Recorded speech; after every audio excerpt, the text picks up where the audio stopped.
In Vietnamese, pronouns show respect based on age, gender, and relationship. But what happens if we playfully address our students with a pronoun that makes them seem younger than they are? Let's find out. Chào em. Oh, em, I'm young. Em, I'm young. Yeah, em. While our student might notice and find it amusing, but for Vietnamese native speakers, getting pronouns right is crucial for showing respect and understanding. Now, Jung is one of our Vietnamese teachers and a native speaker. She knows I'm older than her, but I'll try addressing her as chị, older sister, and see how she reacts.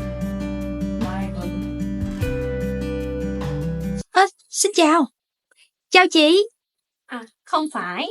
Em là em Trân. Em nhỏ hơn chị. Chào em. Chào em Trân. Chào chị. Until next time, stay curious and keep practicing.